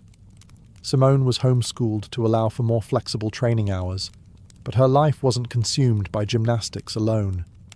She loved pizza, spending time with her siblings, and doing backflips in the backyard for fun. She was grounded by faith, family, and laughter. By 14, Simone was already turning heads in junior elite competitions.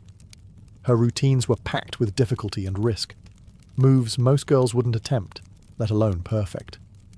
She didn't just complete skills, she exploded through them, making even the hardest combinations look effortless.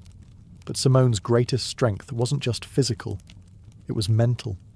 She had a quiet confidence, a deep internal compass, and a refusal to be anything but herself. Her foundation wasn't fame. It was forged in sweat, family, and the kind of belief that doesn't need to shout to be heard. Simone wasn't just learning gymnastics. She was building the tools that would redefine the sport. By 2013, Simone Biles was no longer just a rising star. She was a force hurtling toward the global stage, unstoppable and uncompromising. That year, at just 16 years old, she stepped into the senior elite level and headed to the World Artistic Gymnastics Championships in Antwerp, Belgium. What happened there would change the course of her life and the history of gymnastics. Simone didn't just win. She stunned the world. She claimed 2 gold medals, including the coveted all-around title, instantly establishing herself as the best gymnast on the planet. Her routines were not only technically superior, they were daring, filled with skills no one else attempted. Her tumbling passes defied physics. Her landings were solid. Her movements were crisp, powerful, and uniquely hers. Suddenly, people realized this wasn't just a new champion. This was a gymnast operating in an entirely new dimension, and she was just getting started. Over the next few years, Simone would go on to dominate the sport in a way no woman ever had. From 2013 to 2016, she won 3 consecutive all-around world championship titles, a feat never accomplished before by an American woman. Her consistency was unshakable. Her routines were upgraded year after year, and her scores soared far above her peers. She made the impossible look routine. But it wasn't just her difficulty that set her apart. It was her presence. Simone competed with joy. While others showed nerves, she smiled. She danced between skills with a kind of radiance that lit up the arena. Audiences weren't just watching a gymnast. They were witnessing an evolution. Commentators, judges, and even former Olympians agreed. Simone Biles wasn't just winning competitions. She was redefining the very nature of women's gymnastics. Her rise also came at a time when the sport was shifting. The old standards of rigid beauty and passive performance were being replaced by power, personality, and authenticity, all of which Simone embodied. She didn't try to conform. She made the sport bend around her. And so, by the time the world began preparing for the 2016 Olympics, one thing was certain. Simone Biles wasn't just the favourite. She was the future. By the summer of 2016, Simone Biles was no longer just a gymnastics sensation. She was a global icon in the making. The world turned its attention to Rio de Janeiro, where the Olympic Games promised to be her coronation. Years of training, pressure, and anticipation had built toward this moment. And Simone delivered not just medals, but a performance that would redefine greatness in the sport. She entered the competition with sky-high expectations, and somehow soared even higher. Over the course of the Games, Simone captured 4 gold medals and 1 bronze, the most medals by an American gymnast at a single Olympics in over 30 years.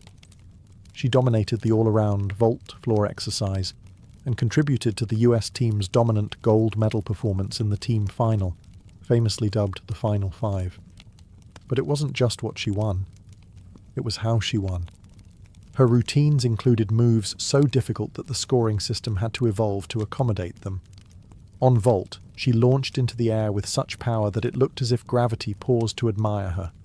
On floor, her signature move, the Biles, a double layout with a half twist, became an instant classic. Her artistry met brute force in a way gymnastics had never fully seen before. Crowds roared. Commentators searched for comparisons. But Simone Biles wasn't like anyone else. She was creating a new standard. Even fellow gymnasts watched in awe, not with envy, but with respect. They knew they were witnessing something rare, a complete gymnast in total command of her craft.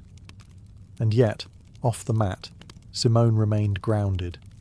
She shared goofy selfies with teammates, laughed through press conferences, and gave credit to her coaches, her parents, and her faith. She wasn't just a competitor, she was a role model.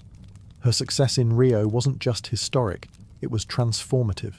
It shifted public perception of what women athletes could be: powerful, joyous, unapologetically dominant. She became the first woman of colour to win Olympic all-around gold for the US, breaking barriers not just in skill, but in visibility and representation. Simone Biles didn't just win the Olympics in Rio, she owned them, with grace, grit, and greatness. After Rio, Simone Biles didn't just return home as a champion, she returned as a global phenomenon. She was no longer only known within the world of gymnastics. She had become a household name, a symbol of excellence, and a cultural icon.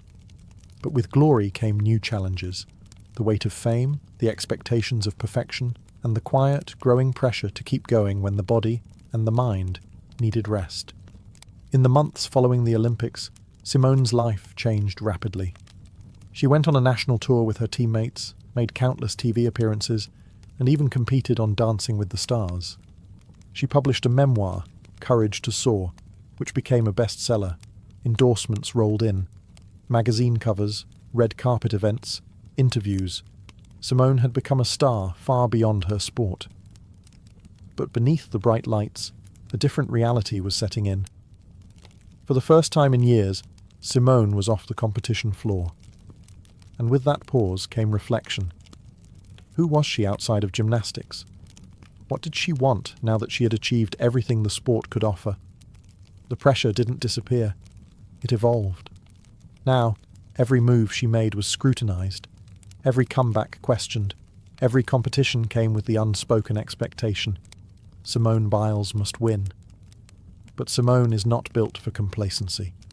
By 2018, she returned to training and competition with renewed intensity. And she returned not as a girl chasing a dream, but as a woman reclaiming her voice. At the 2018 US National Championships, she competed with 2 broken toes and a kidney stone. Most athletes wouldn't have even stepped onto the mat. Simone not only competed, she won, with scores that blew away the competition. Her performance wasn't just dominant, it was defiant. Still, something deeper was stirring beneath the surface. The world saw the medals, the smiles, the gravity-defying flips. But few knew the emotional cost of being the greatest. The trauma of the sport's dark underbelly was beginning to surface.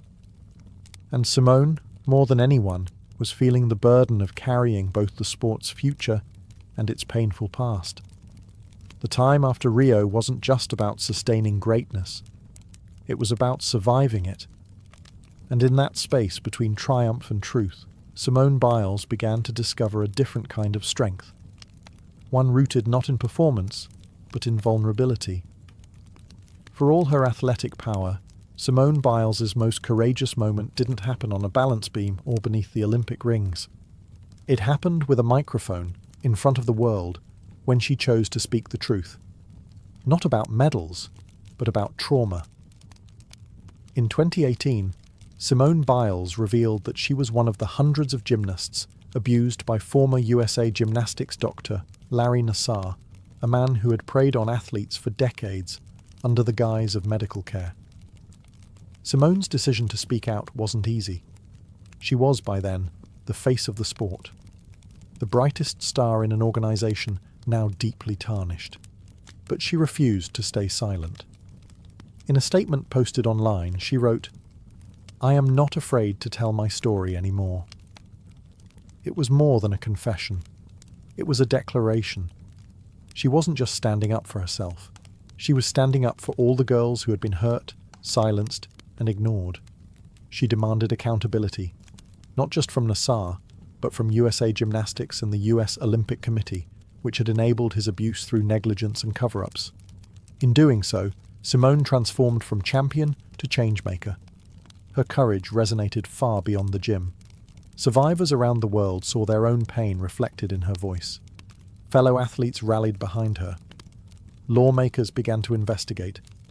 And the image of Simone testifying before Congress in 2021, tearful yet composed, became an indelible moment in American sports history.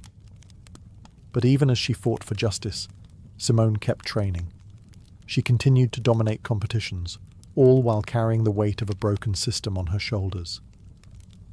Her performance became about more than gold.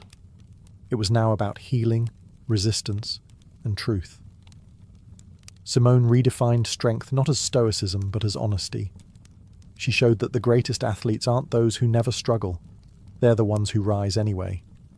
She blurred the line between hero and human, proving you can be both.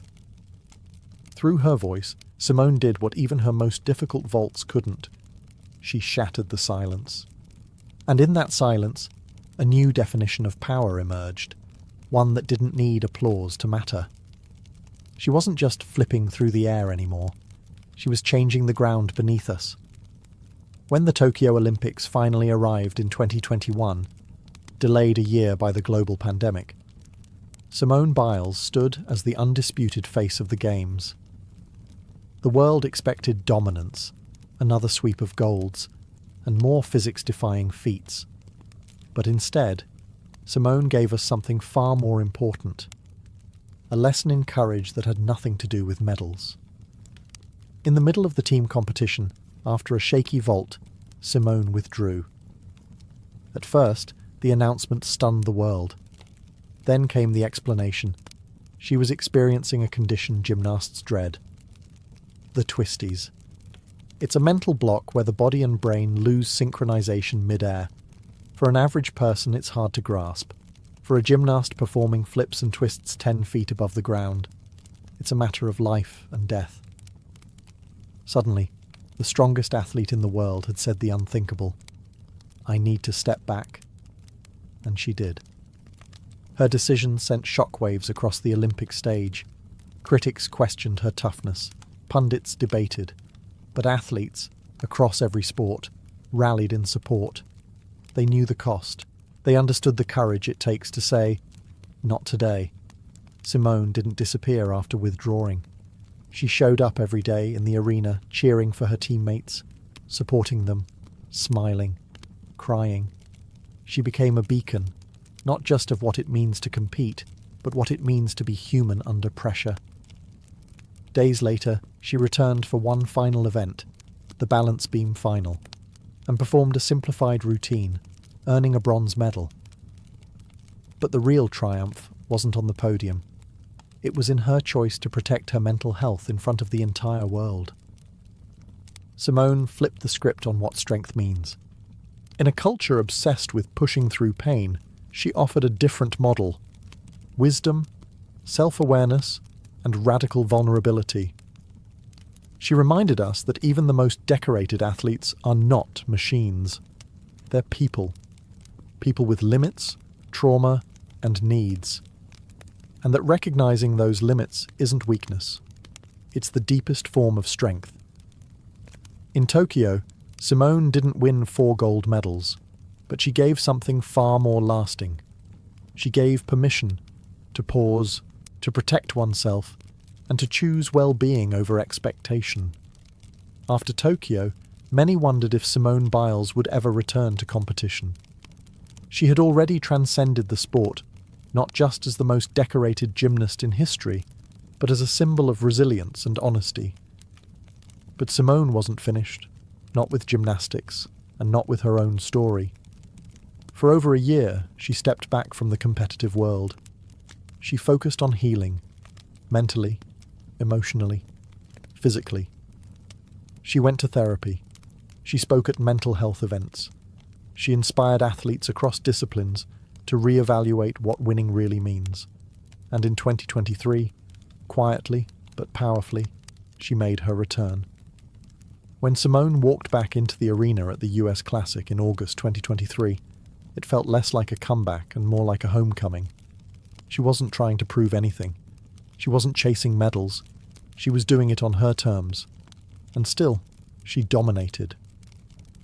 In that meet, and later at the 2023 US Gymnastics Championships, Simone not only won, she stunned the world again with her athletic evolution. She debuted new routines. She performed the Yurchenko double pike vault, a move so difficult and dangerous that few men attempt it. Once again, a skill was named after her. Once again, Simone had pushed the boundaries of what the human body can do. But this version of Simone was different. There was more laughter, more stillness, more choice. She was no longer just the greatest of all time. She was a woman in control of her narrative, deciding when to perform, how to perform, and why. Off the mat, her life flourished too. In 2023, she married NFL safety Jonathan Owens in a private ceremony, later celebrated with a grand destination wedding. She spoke openly about love, joy, and the challenges of balancing elite sport with normal life. Her relationship became another symbol, not of perfection, but of grounding, of being seen and supported beyond the spotlight. Simone's return wasn't about reclaiming titles. It was about reclaiming herself.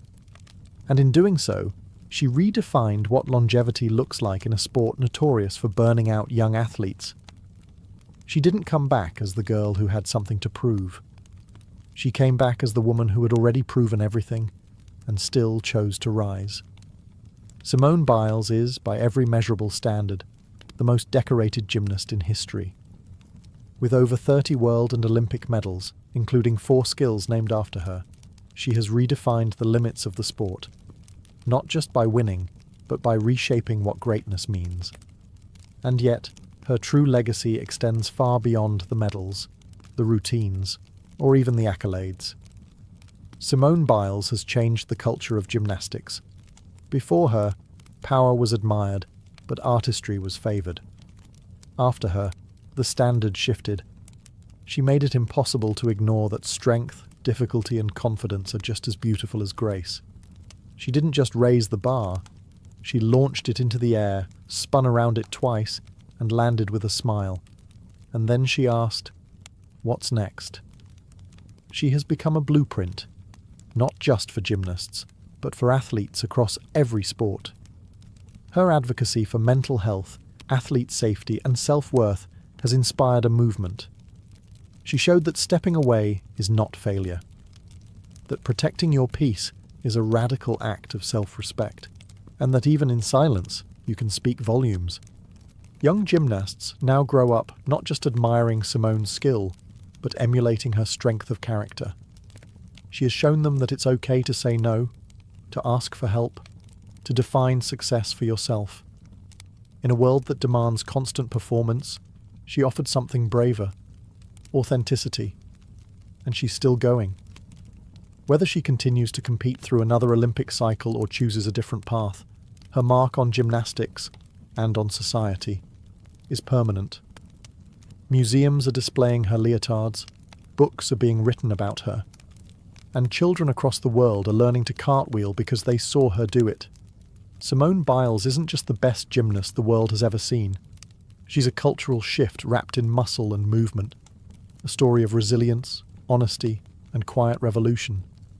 Her life proves that strength isn't measured by how much you carry, but by knowing when to set it down, that excellence means nothing without integrity, and that the most powerful flips are the ones that bring you back to yourself. Simone's story isn't finished, but even now, mid-vault, mid-flight, her legacy is already landing exactly where it belongs, in the hearts of those she's lifted, just by being herself.